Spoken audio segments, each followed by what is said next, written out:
Stoughton Media Access Corporation is pleased to present International Forum, a new cable show of interest, periodically interviewing foreign newsmakers, bringing them from across the ocean directly to your living room. Here's your host for this week's show, Wayne Pomiansky. Hello and welcome to International Forum. This is Wayne Pomiansky and I'm delighted to be hosting today's show. Our featured guest today is Elisabeth Sabaditsch-Wolff. She is an Austrian human rights and anti-jihad activist who experienced and survived living in some of the hotspots of Middle Eastern turmoil. In 2009, Sabaditsch-Wolff was charged with hate speech and convicted on February 15, 2011. Under an Austrian law, for her statements during a seminar on Islam regarding the Hadith on child marriage. Sabaditsch-Wolff has represented the German branch of BPE. We will ask her to explain exactly what that acronym stands for. And she has been involved at several meetings over the past 4 years of the Organization for Security and Cooperation in Europe, at the Human Dimension meetings in Vienna and Warsaw. Elisabeth, welcome very much to International Forum. Joining Elisabeth today as well will be Jonathan Hausman, Rabbi of Temple Ahavath Torah Congregation, a family-oriented conservative synagogue located on Central Street in Stoughton, Massachusetts. Rabbi Hausman has been associated with the temple for more than 14 years. Also, a high degree of expertise involving the Mideast region. He has studied in Egypt, lived in Israel, speaks both Hebrew and Arabic, and has a background in Islam. He speaks nationally and internationally on the subjects of Islam and its doctrine, as well as the intersection of constitutional democracy and religious law. So let us start right away with Elisabeth.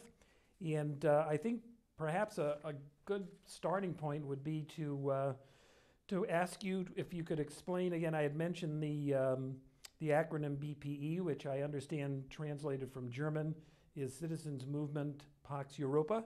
Can you tell us a little bit about that organization? Well, Citizens Movement Pax Europa is a German human rights group focusing mostly on issues of Islam and immigration into Germany and Austria and Europe as a whole, basically. And I'm a member of the board there, and as such, I am sent to these OSCE meetings that you have just mentioned, and I represent Pax Europa at these meetings.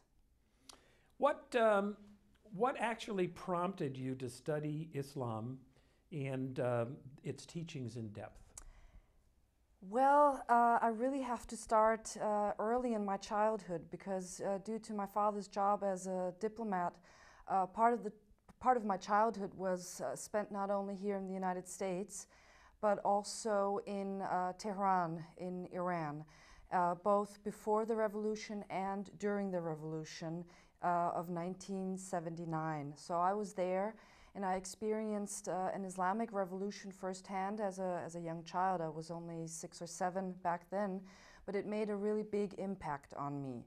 I then returned to Austria and later returned to the United States. But in 1990, I was in Kuwait, another Islamic country, when Saddam Hussein and the Iraqi army invaded Kuwait. So back then, I had another taste of Islam.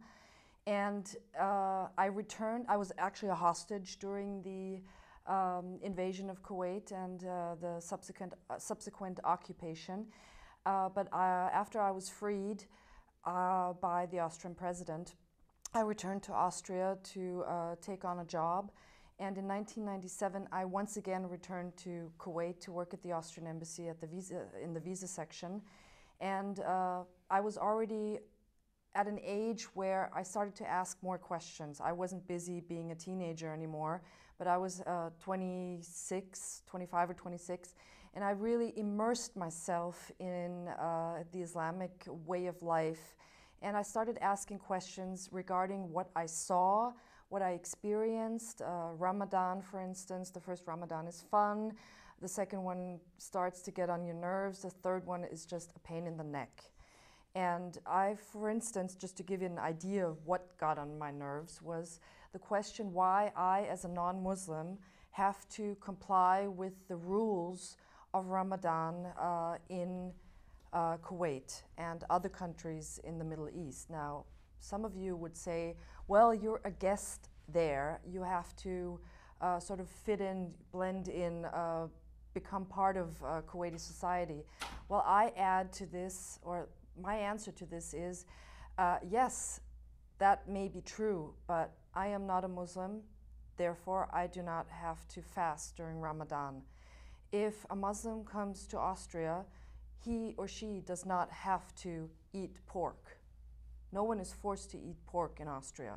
No one is forced to dress in a certain way in Austria.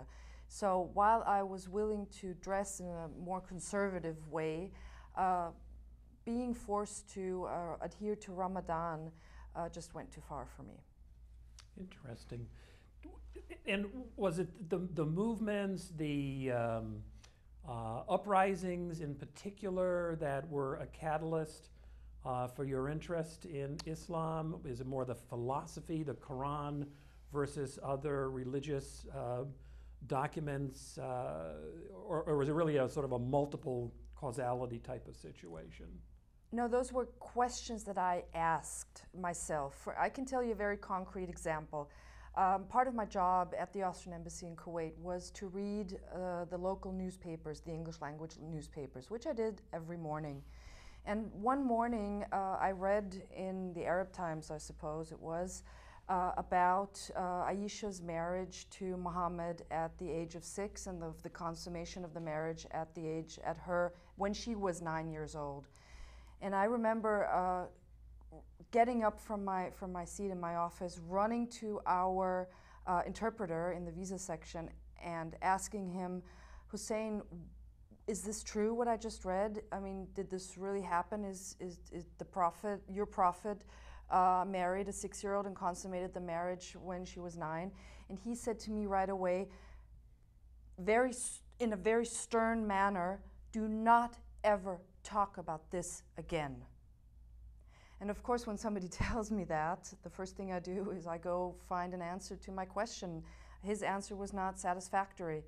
And after I spent a year in Libya from 2000 to 2001, and I was actually in Libya on 9/11, I returned to Austria and I started reading books. And I realize now how lucky I was that I didn't ask those questions when I was still living in Kuwait and or Libya, because I don't think I would have gotten out of there alive. Wow, pretty interesting and a bit hair-raising, to say the least. You were charged with hate speech crimes in your home country of Austria after giving a presentation on Islam and the Prophet Muhammad. And my understanding is it wasn't really a public presentation. This was really during a private function, which would certainly raise some eyebrows here in the United States at the thought of something like that type of a charge happening. Can you tell our audience what was the content and context of the presentation and the catalyst for these charges? Again, I have to back up a bit. Once I started reading the books that were available on Islam, I started to become quite knowledgeable, and not only that, but I became very scared about what I read. I mean, all the violence that's found both in the Quran and in the Hadith, the sayings and teachings of Muhammad, and I felt very alone.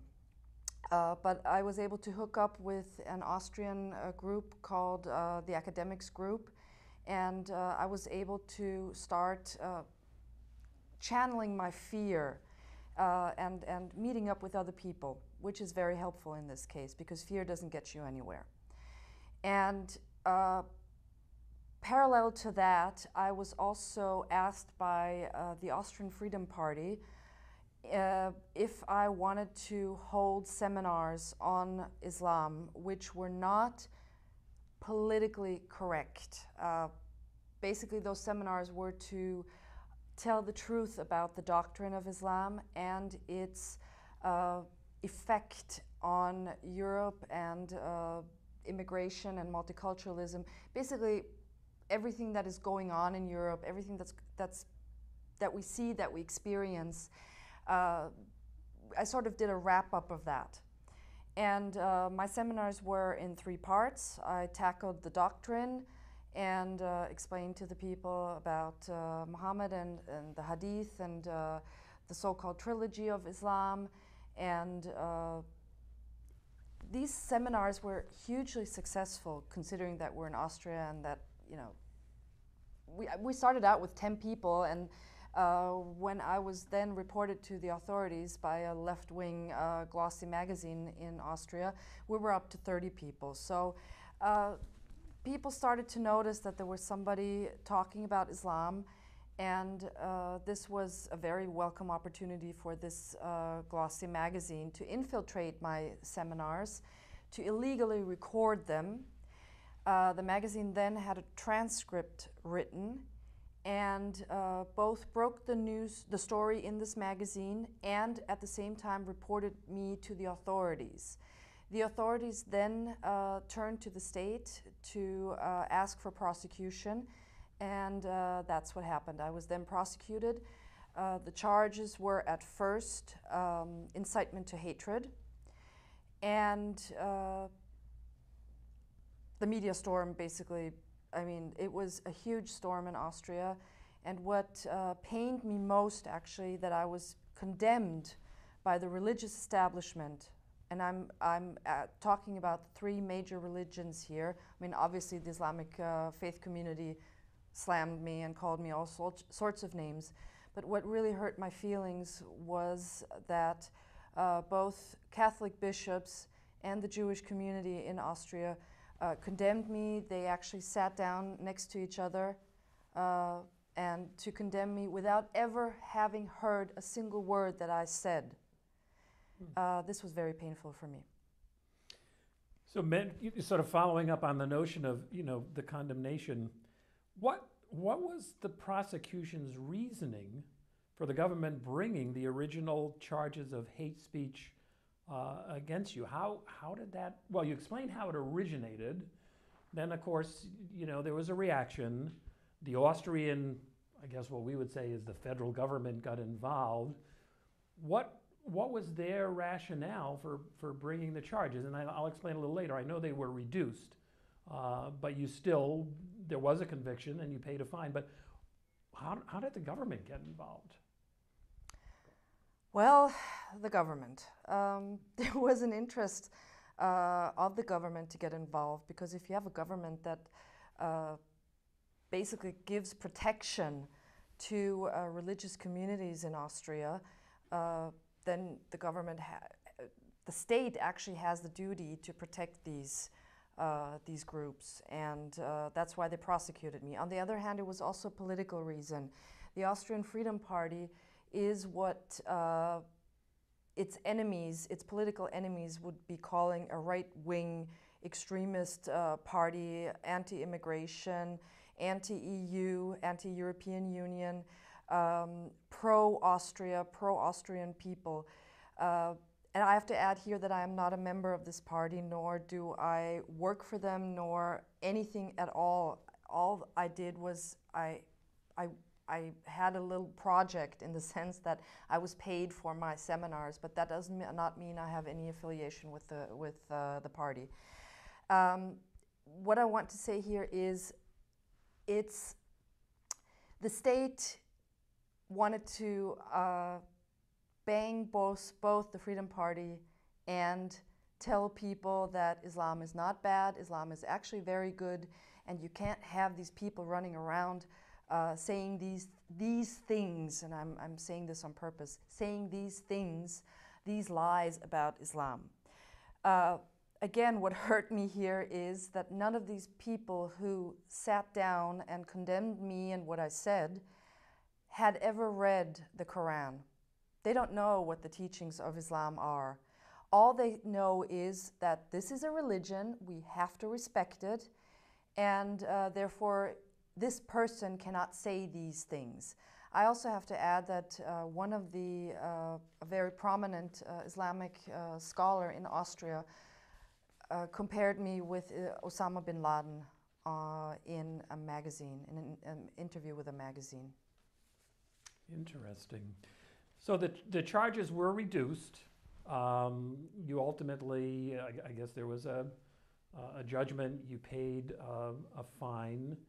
Was the fine significant? Was it, you know, what we say in the law here is de minimis, really just a token? What was the final outcome? Well, I have to tell you a little bit about the trial because that was such a farce. It was amazing just to sit there. I couldn't believe I was actually going through this experience. The trial itself, became very obvious very quickly that there were absolutely no grounds to be found that I had incited anything or anybody. The tapes were played, the illegally obtained tapes were played in court, and after half an hour of listening to these tapes, the judge said, "Thank you very much. We know that this is not incitement. However, it seemed that she needed to get me convicted on a charge. And in Austria, it's possible for the judge to add something on her in her discretion. It's in her discretion to add a charge. And she did that by accusing me of denigration of religious teachings of a legally recognized religion in Austria. Now, this sounds very strange to you here in the United States, but in Austria, we have something called the law on Islam, which means that the law says that Islam is a legally recognized religion, just as Christianity, the different denominations of Christianity, the Jewish faith community, the Buddhists, they're all legally recognized. Now, this is a very dangerous situation because by granting permission to be a legally recognized religion, Islam has its own imams teaching in schools, and it's all paid for by the Austrian government, which means that we, the taxpayers, get to pay for all of this. And so she added this charge that I had denigrated the religious teachings, and I now have to tell you what I actually said that was denigrating. I had spoken to my sister on the phone, and I said to her, "Well, I think this is awful when you discuss Islam and Prophet Muhammad, and that he had a wife who was 6 years old, and he consummated the marriage when he was 9. And what do you call it if not pedophilia?" And she was at a loss of words, but it doesn't really matter in this case. But exactly these words that got me convicted. Okay, I said, what do you call it if not pedophilia? Now, the judge argued and reasoned that because Muhammad married her when she was 6, consummated the marriage when she was 9, and stayed with her until his death when Aisha was 18 years old, this does not constitute pedophilia. It's mind-boggling. It's just, you sit there and you think, I mean, this is the reasoning of a judge. I mean, just because he stayed with her until she was 18, it's okay. You can't call this pedophilia. I was ashamed, and it was a woman judge. It was a female judge, and it's just a disgrace. Anyway, I was fined, and I was fined pretty heavily. In terms of money, it wasn't that much. It was only about, I would say, $550 US, but I was fined 1/3 of the maximum possible fine. What do you call that? Fine or whatever was possible. Mm-hmm. And then it's not that much money because I don't have an income. I have no money at all, so they had to take the minimum possible money they could take out of me. Now, I was adamant. I wanted to go to jail because if I hadn't been able to pay the $550, I would have had a 3-month jail term. But I couldn't do that, and I really wanted to go to jail for free speech. I couldn't do that because there's something in between the not paying the money and going to jail. And that's something I didn't want to subject my husband and my daughter to. So I paid the fine. I was very angry about that. It was hard for me to explain, but I paid it, and I don't feel good about it, but that's the way it is. Interesting. Wow, that's quite a story. Of course, here in the United States, the notion of free speech is really a cornerstone, one of many of our society. We have a huge discussion going on right now over the government, having access to telephone records and computer records and so on and so forth. I mean, where does the notion of free speech fit into your country of Austria? And do you feel that free speech is being marginalized in Austria as well as other EU nations? Is that what's happening? There is no free speech in Austria. There's no free speech in Europe. We do not have a First Amendment. That is something that I really envy the United States for. And that's why I'm actually here in the United States this week, these days, to tell all of the Americans you need to protect your First Amendment. You need to fight for it. It's really starting to be taken away from you. And you can just look at Europe, how fast it goes. I mean, you have to understand here that I'm not the only one who was convicted or hauled before a judge for saying things that weren't to the liking of the establishment. I'm not the only one. There's many others. There's Jussi Halla-aho in Finland. You have Lars Hedegaard, who is a journalist from Denmark. You have Tommy Robinson from the United Kingdom, who was in solitary confinement on bogus charges for months before he first had a court appearance. You have Gregorius Nekshot, who is a cartoonist who had to go into hiding. I mean, the list is endless. I could go on for ages about people who have been jailed. I mean, just think about all these Twitter messages that were sent out after the Lee Rigby was beheaded in London. People were hauled before a judge just for writing Twitter messages. I remember reading a story of an 86-year-old granny who was so upset about the beheading of Lee Rigby that she went to stand in front of a mosque and just shouted her frustration. She was taken to jail. Can you imagine that? Such is the state of free speech in Austria and in Europe. And it's not just the free speech. The EU, the bosses of the EU, and I use the word boss in this case. I use it on purpose. They will tell you we have free speech, but it's always the free speech. You have freedom of speech, but. Mm-hmm. My understanding of freedom of speech is there is no freedom of speech, but. There's just freedom of speech. Because once you add the word but, there's no longer freedom. Because you're forced to think before you say something. I believe in the absolute freedom of speech, except for the call to violence. So what do you feel is the agenda? Who is behind the laws? Who are the puppeteers pulling the strings? You mentioned the bosses. You're referring to the UE nation political leaders, or is it business? Who's driving this agenda?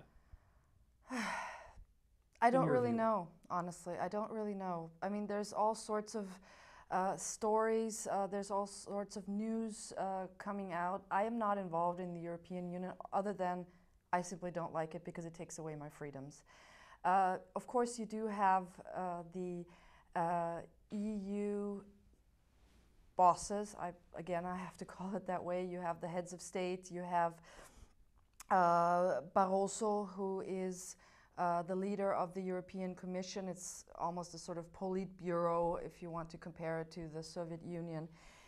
They have their own agenda. They want to restrict freedom of speech. What we have in Europe and I'm going to be using this in my speeches while I'm here in the United States, you have soft totalitarianism. You're like in an open air sort of detention camp. You get all the food you want. You have all the amenities you need. You have schools, and you have basically everything you need. And if you have everything you need, why do you need freedom of speech? Just be happy with what you have. So that is sort of the sentiment. You do not need to be critical of anything in particular, because you've got everything. But what I need is freedom of speech. I cannot breathe without freedom of speech. And the European Union and whoever works with the European Union is taking away the air that I breathe. And I resent that. I do not like that. Rabbi, I'd like to involve you in this conversation to you, and I know you've obviously traveled extensively in the Middle East. You certainly know American society and culture. To Elisabeth's point about free speech, do you see a similar type of issue here in the United States emerging? There are issues, certainly, to be sure, here in the United States. Elisabeth's message really is, I think, is a warning call. To be honest with you, if personal liberties and freedoms can be eroded in an area of the world from which the American philosophies of personal freedoms adumbrated in the Bill of Rights, if they can be eroded in Europe, if they can be eroded in Britain, if they can be eroded in Holland and Denmark, in areas of the world where press freedoms and speech freedoms were really the hallmarks of society for generations, what does it say about the United States as a world power and the real power, the real seat of personal freedoms and liberties today? So it's one reason why we entitled Elisabeth's presentation at the synagogue, Death Can Be Silent, the future of freedom of speech in Europe, the United States, and beyond. Because the erosion will start somewhere, and at what point will we find the end point? Will it ensconce the United States? Will it bypass the United States? What kind of workings or developments are taking place here in the United States that are being affected positively or negatively with regard to some of the same battles that Elisabeth personally, as well as a number of the people that she mentioned, many of whom I know personally, have endured in Europe. Kurt Vestergaard, the Danish cartoonist, who had a number of his,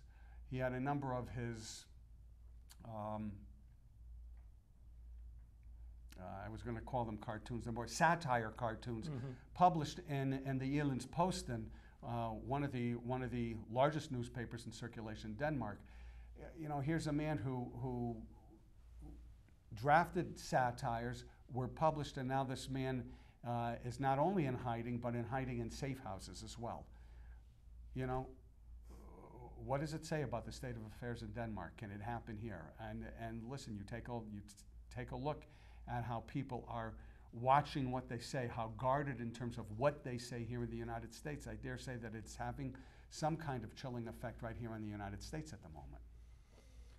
Would you say, sort of following up on your point about freedom of speech and so forth, and I would ask both of you, maybe Elisabeth first, ladies before gentlemen, do you feel it's sort of an overarching point that you're making, that there is a process of Islamization overtaking Europe, or rising in Europe, also a movement similar here in the United States? Is that sort of a core concern that both of you have? Yes, it's a huge concern that I have. The reason I know that there is Islamization going on in Europe is I witnessed it myself. First of all, when I left for Kuwait the second time in 1997, And I returned in 2001. That's 4 years. And Vienna had changed dramatically. I used to think when I returned to Austria, I would no longer see women wearing hijabs, no longer covered.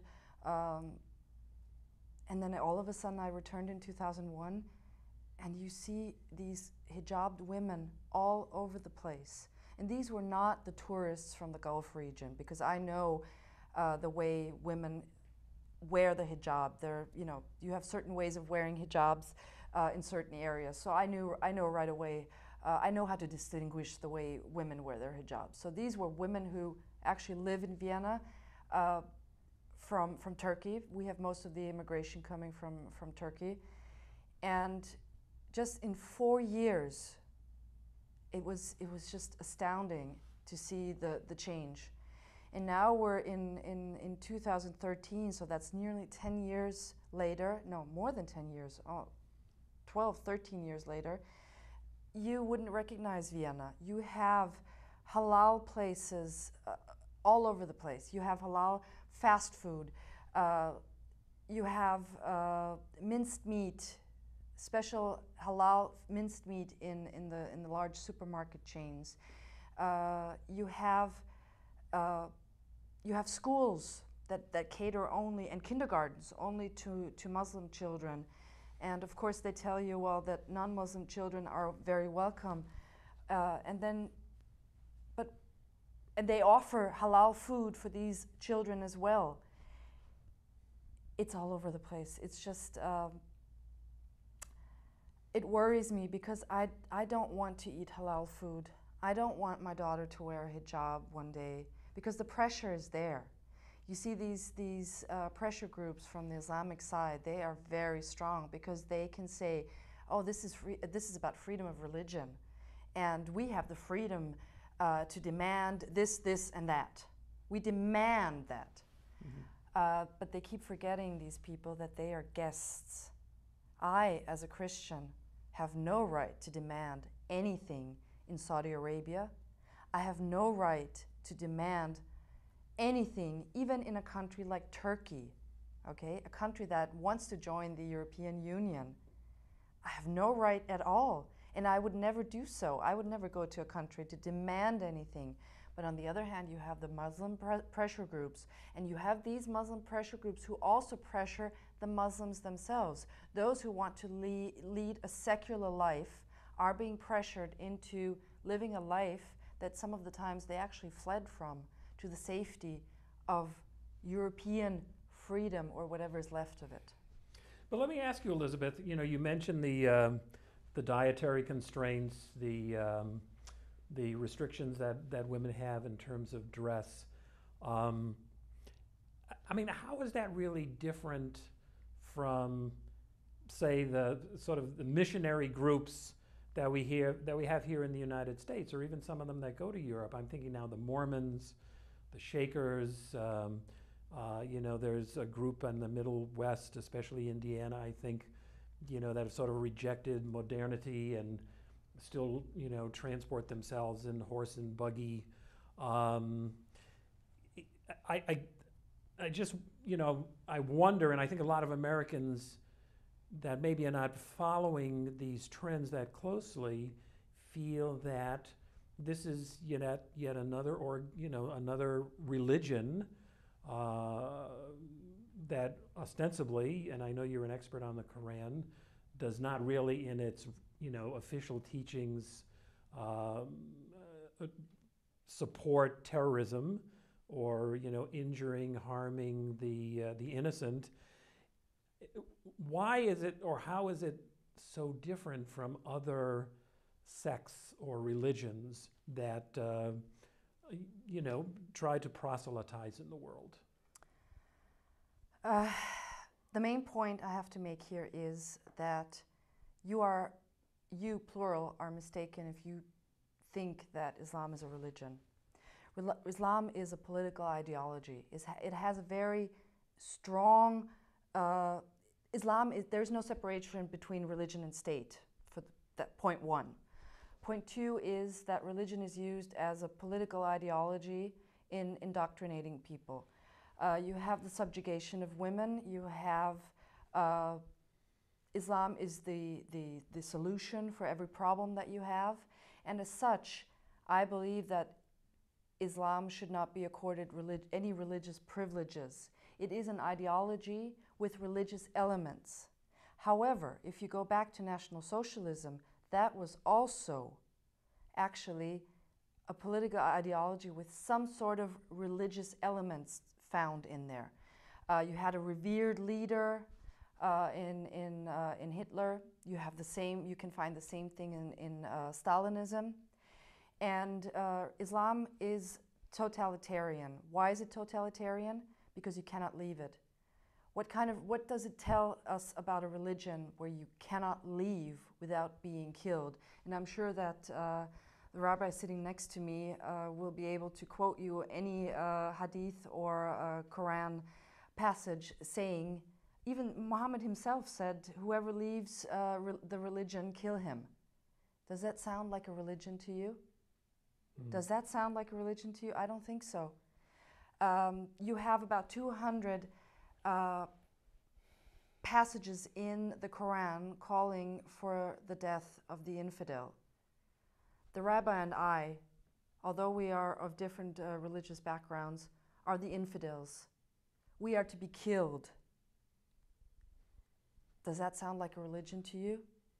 It doesn't sound like one to me, and I do not want to live my life as chattel. I want to live my life as a woman who has rights, I do not want the Islamic rights, for instance. I don't want those. The Islamic rights are very different from those that we have here in the United States, or even in Europe, the way it is right now. I mean, there's absolutely no way I'm going to be subjugated. No way at all. Maybe, Rabbi, you want to step in here to add? You know, the issue is one of compulsion. You know, nowhere in Judaism does it say, and I can't speak about Christianity, but I can speak about Judaism. Nowhere in Judaism that say you are compelled to do A, B, or C. You want to keep kosher, fine. You don't want to keep kosher, fine. But there's nothing that says that you then have to take kashrut, as it were, and enforce it, you know, all over the United States or all over the entire world. It is particular to you as an individual and your personal piety. And that's, to me, that's a big distinction. And Wayne, I'd like to go back to something else that you said a few moments ago, or asked a few moments ago with regard to freedom of speech and everything. My issue with regard to freedom of speech and personal freedoms, freedom of speech specifically, and personal freedoms in general, deals with the use of language. You know, are we using language to freeze the other? Are we using language to delegitimize the other? When it comes to that, you know, then I have this issue of where we are and at what stage do we say, you know, enough is enough. We have to take a step back. We have to protect the particular issues of liberties that are God-given rights as ensconced in the Constitution of the United States and the Bill of Rights that follow. Interesting. So, while you're speaking, Rabbi, Elisabeth certainly has made a very compelling argument about the issue of, I guess, the geopolitics of Islam. Do you join her in having similar concerns about Islamization here in the U.S., or is this more of a European or Mideastern phenomenon? Oh, I certainly see lots of developments here in the United States with regard to it. Okay. Influence within the government, to be sure. Taking a look at the United States foreign policies and the choices that not just this administration, but previous administrations have made as well. There is a lot to be considered. You know, right now, war is raging in Syria, and, you know, if weapons are being sent by dint of U.S. administration policy, who is receiving these weapons? And it seems that this administration, as well as previous administrations, have been making some, how shall I say, very interesting choices in terms of the fellows with whom our country is making allies at this particular point in time. Mm-hmm. Elisabeth, I know this has happened to you because, of course, you've been pretty public in terms of the concerns that you've expressed. How do you answer the charge that that really what you're articulating is Islamophobia? That obviously, certainly here in the Boston area, we had a terrible terrorist event just a couple of months ago at the Boston Marathon, and there obviously have been other events too. But some would say, well, these are isolated events driven by fanatics, but not people who are representative of, call it the movement. And the folks that are speaking out, expressing alarm, are Islamophobes. How do you answer that claim? Very easy. Very easy. First of all, Islamophobia, if the term even exists, and I argue that it doesn't, would mean an irrational fear of Islam. Now, I can tell you that I have no such thing. I am not irrational. My fear, if you want to call it, it's not really a fear, but my criticism is not irrational. It's very rational because it's based on my wanting to survive and my not wanting to be subjugated. The term Islamophobia, if we return to that, means the term Islamophobia was invented to discredit anybody who criticizes the doctrine of Islam. And it was invented by the Ayatollah Khomeini, and it was then, correct me if I'm wrong, Rabbi, it was then taken by the Muslim Brotherhood to criticize those, to shut them up. Because if you hear, oh my God, you're Islamophobic, oh, I can no longer say anything because I don't want to be called a racist or Islamophobe or whatever. Well, you know what? I don't really care what you call me because I love freedom. I love freedom so much that I do not care what you call me. And if people want to call me an Islamophobe or an extremist, I say, welcome. Call me whatever you want. I'm an extremist when it comes to freedom of speech. I'm an extremist when it comes to the protection of my civil liberties. I'm an extremist when it comes to the protection of women's rights. And I'm not talking about Islamic women's rights. I am talking about women's rights as in the Bill of Rights or as in still the way we see them in Europe, but certainly not the Islamic way.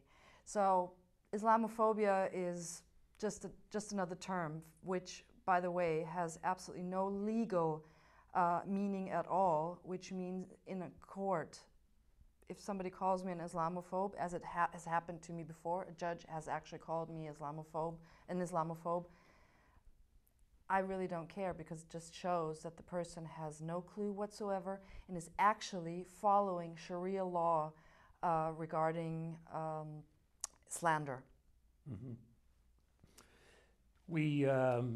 It's a very, very interesting discussion. I think we could really fill 2 or 3 hours, and I don't want to let the show run out of time before I ask you about your involvement with Act for America. I know that you're the head of the Austrian chapter of Act for America. What is the role of that organization, and how are you involved? Act for America is very, very dear to my heart. I've been with Act for America, I think, since it started, and I've had a very close relationship with its founder, Brigitte Gabriel, who herself had to flee from her native Lebanon to find refuge here in the United States. it's interesting or sad to note that she is again being persecuted here in the United States for standing up for freedom of speech and whatever loss of liberties. She wants to protect the country that she has come to love so much, the country that has taken her in after she had to flee a war-torn Lebanon. I'm very proud to say that I've been made the head of the Austrian chapter, which is basically I represent Act for America in Austria. It's not a very active chapter, but I do feel part of the Act for America family very much so. I also have to thank in this, since I have the opportunity to sit here today, I have to express my deepest sense of appreciation to the Act for America family for supporting me during my trial, for supporting me financially during my trial, because I have no income, and as such I had to really rely on donations. So it's my turn here to say thank you to all of you for helping me. And I will always support Act for America. It's the greatest grassroots movement, and I'm very proud to be a part of it. And thank you for that clarification. I had heard of Act for America, but didn't honestly know too much about what its role was in the world, or certainly here in the United States. Before we started taping our program today, we were talking a little bit about UN Resolution 16/18, also sometimes referred to as an anti-blasphemy law. I know that most of the activities you're involved in do not fold into the UN, or I don't think any of them do, but this UN resolution does have as its genesis the United Nations. Your thoughts about the resolution? My thoughts? And I would add, I don't think they would be PG-13. Right. I mean, this is just suicidal. It's unbelievable that a country like the United States would ever even consider doing anything, wanting to have anything to do with Resolution 1618. And you also have to realize that Resolution 1618 is also called the Istanbul Process. And it's a movement to really shut us up. That's just the way it is, to shut us up. 1618 is designed to make us shut up under the guise of freedom of religion, because the resolution itself talks about all religions. But if you read the words carefully, it's only about Islam. It has nothing to do about Christianity or Judaism or Buddhism or any other religion whatsoever. This is actually a license for other religions to be vilified. Let's use that word. And I actually what I do is I fight this Resolution 1618, and we spoke earlier about the Organization for Security and Cooperation in Europe, and actually that's where I take the fight. I don't go into the streets to fight. What I do is I do it on a diplomatic level. I use diplomacy. Mm-hmm. So the resolution, clearly, you don't see that as a protection of free speech, but rather as a threat. It's a huge threat. There is nothing to protect freedom of speech at all. I mean, blasphemy laws. I mean, how ridiculous, how wrong. Okay, I should be free to blaspheme whatever I want, but I think the rabbi should also, since it concerns religion, you should also weigh in this case, please. Well, if you take a look at the text of 16/18 very carefully, and the genesis of the legislation itself, you find that the legislation in and of itself, by the plain meaning, the patent and latent meaning of the text, is meant to criminalize any kind of critical statements with regard to Islam. The legislation was, as Elisabeth mentioned, as part of the Istanbul process, okay, and as part of the Istanbul process, it was supported by the Organization of the Islamic Conference, specifically through the United Nations, to project an end run around the First Amendment protections of freedom of speech here in the United States. And the Organization of the Islamic Conference is very, they're upfront about this. This is exactly what they want to do. Because since the courts in this country, for the most part, are very skeptical, well, they had been very skeptical with regard to any limitations regarding speech. And as we know, the Supreme Court over decades have said, and case after case after case, even offensive speech is protected speech. And indeed, that was a decision that came out of the Skokie, Illinois cases from the mid to late 70s, where the American Nazi Party wanted to march straight through Skokie, Illinois. There were lawsuits that were filed to try to prevent that from happening. The Supreme Court was up front with it. I don't remember if it was Justice Potter Stewart. I don't remember who it was, but it was one of the justices at the time was clear. Offensive speech is also protected speech. There were very few limits on speech through the court system. I mean, certainly you can't go into a theater, as Justice Oliver Wendell Holmes said, and scream fire in a theater for the damage that it might cause. But you know, we have even artwork in this country that was protected. Jose Serrano's Piss Christ, for example. You didn't like it, then you didn't go to the Brooklyn Museum to view it. Right, right. May I also add in this case that when I read the Quran, I am offended every single day. I mean, you Rabbi, you know the content of the opening, the Al-Fatiha surah. Right. You know that Jews and Christians are condemned every single time the Fatiha is recited. You are descendants of apes and pigs. Don't you feel offended? Shouldn't you be? First surah, 7th ayat, and if you need any other explanation, all you need to go is to the Tafsir Jalalain, goes into a whole explanation. I mean, it's all there, and look, if I'm seriously offended, I don't have to read the Quran, right? That's the way it should be. But I have to deal with the Quran every single day, and I can tell you I am offended every single day. I know, Elisabeth, that you are headed to Washington. We've got about a little over 5 minutes, close to 6 minutes to go. What do you see, given the concerns that you've expressed, the experience you've had in terms of being charged, paying a fine, and so on and so forth? What would you like the U.S. to do? What do you think? If there were maybe 2 or 3 things that you would like to see happening in the United States based on the concerns that you've expressed, what would they be?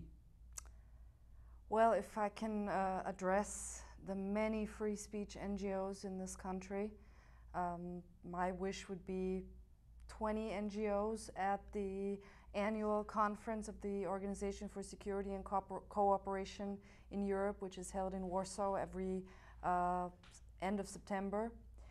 I would love to have NGOs there so we can support each other when we sit eye to eye with the backers of the OIC.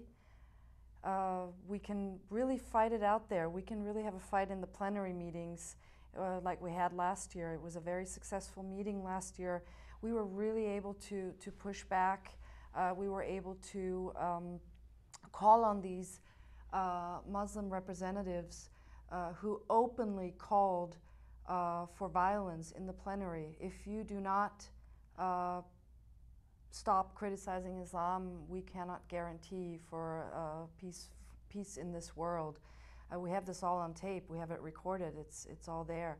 And if you have 20 NGOs taking the floor saying that this is not acceptable in the plenary, of course the message is much stronger than if you have only me and another colleague pushing this back. So my wish would be for Americans to realize that there is a lot to do. We can be successful on an international level. And it's actually what I'm doing is I'm going to Washington, D.C. to present the possibilities of working on an international level and pushing back these non-freedom loving people. And I will be giving a presentation on Capitol Hill. And I'm very grateful that I have the opportunity to do that. Yes, that's basically my main wish, other than you gotta fight for your First Amendment. Mm-hmm. You will die without your First Amendment. You can just pack up and join Pakistan for all that, you know, for all. It's really, you really, every American has to understand how endangered your right to freedom of speech has become in the past years. I don't know, decade probably. Hmm. Would you agree, Rabbi? Do you see freedom of speech in the U.S. as being imperiled or threatened? I think any freedom is imperiled if people aren't willing to stand up and fight for their rights. Period. Well, it certainly is a topic that is, I would say, gaining prominence, and we feel very fortunate, certainly, to have both of you joining us on International Forum. We have just about 2 minutes left. Maybe just a brief comment, if you can. We see tremendous conflict going on in the Middle East. More and more conflicting parties getting involved in Syria. Maybe a good way to wrap up would be just briefly, do you, notwithstanding the concerns you've expressed here, do you see any signs of potential movement toward peace in the Middle East at this point? Between whom? Well, that's a big question, isn't it? In a nutshell, really? No. Not really. No. I mean, listen. If your question refers to the peace process, as it were, between Israel and her neighbors, really the answer is no. I see a holding pattern. I don't think it's a path that the Israelis particularly relish, but they understand where they are and where the current trends are, and they really don't see any possibility of resolving what some people call the Arab-Israeli conflict, what some people refer to as the Palestinian-Israeli conflict, what some people refer to as the Israel-Islam conflict. It depends on where you are and how you want to determine the conflict. Israel's point right now is Ambassador Ettinger, whom I know has appeared on the show, is basically at this point, how do we manage the conflict? Well, that is yet to be seen, and I want to thank both of our guests for just a very interesting, thought-provoking conversation today. Joining us, Elisabeth Sabaditsch-Wolff, again, a leading Austrian human rights and anti-jihad activist with extensive experience in the Middle East, and of course, a frequent guest of ours, Rabbi Jonathan Hausman of Ahavath Torah Congregation in Stoughton. Thank you so much for your time, and we wish you well. Our pleasure. Thank you.